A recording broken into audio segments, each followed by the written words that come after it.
I love that you mentioned slow growth. Yeah. I want to ask a follow-up question because you mentioned you don't have a commission for your technicians, and that I think that is unique. Yeah. Has that affected your retention with your technicians? And I know some of them are brothers, I Right. think, so Yeah. those guys are still around. Yeah. Yeah. They're still around. Yeah. But what about the rest of the team? Have you seen, how do you think you compare with other companies in your Mhm. region? Um, I haven't seen much directly associated with retention. Usually it's either about I can get paid more later in other places, or I want to move, or this show isn't for me. I'm out of here. Mhm. Most of the people that have moved on because they weren't getting paid enough here, they got a higher hourly rate or a commission base, but then for some reason they were making less money because they weren't getting the hours that they were expecting Mhm. that we are committing them to. And so it all it, what I tell people is, our employees, the real question is how many hours are you going to get a week? Because if you're getting uh, $10 more per hour, but your hours are cut, that math ain't mathing. Like, it doesn't Mhm. work out. Like, it doesn't work out to your benefit, even though you're getting more money per hour. And I've had two or three come back to me and he said, I told you that you could tell me I told you. And I'm like, I'm not going to, but you figured it out. You figured it out. And unfortunately, we don't hire people back. So I tried to tell you, Yeah. then I told you so, but you have to be diligent about that stuff. And so Mhm. we'd rather be just transparent and say, hey, you get this much an hour, you'll get 40 hours a week. And I guarantee you, we're going to have overtime during the summer. It's going to happen.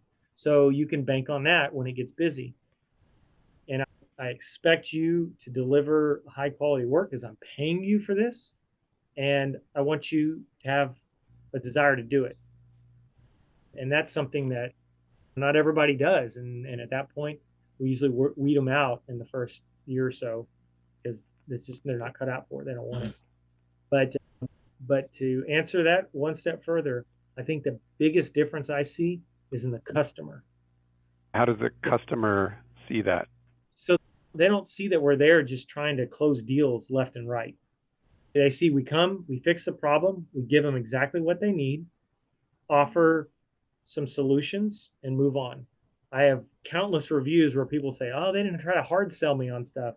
They fixed the problem. They and so they don't feel like they're trying to ward off the guy that's going to sit in their kitchen for 3 hours until they buy something. There's no reason for me to high pressure you into buying something you don't want. And so I think commissions support that high pressure sell. Absolutely. They can see when a technician's hungry for a sell.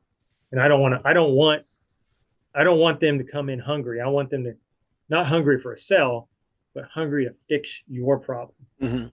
Sell comes out of it, which most of the time it does, you fix the problem, and that's the priority. And so that's why we've overall, and how my dad started the business, that was just never a part of our ideology or our culture here. Yeah, it's interesting you say that.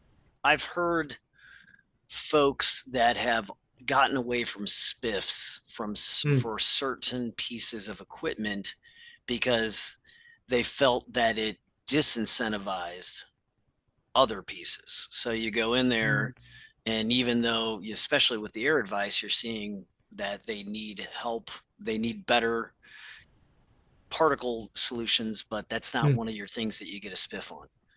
So, Right. and even though the customer has a limited amount of money, so you're still selling them a humidity solution when they don't really need it. Right. But that's what you get the spiff for. So that's another aspect of that. Yeah, it creates some like an internal bias, but it's a real thing.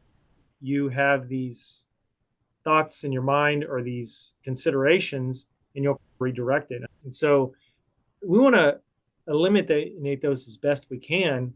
That way, the priority is the customer's needs rather than my needs or the technician's needs or Mhm. what the technician wants to do. And that's where we fall. It's not that I don't want to pay my techs. I do. I want to pay them well. I want to shake their hand when they retire. Yeah. I want them to succeed. It's a two-way street. I give you money and you give me your best. And we work together to make a good business and make customers happy and be fulfilled in what we do. But it's easy to say. There's a lot of factors that go into that, obviously. Very cool. Right. Yeah.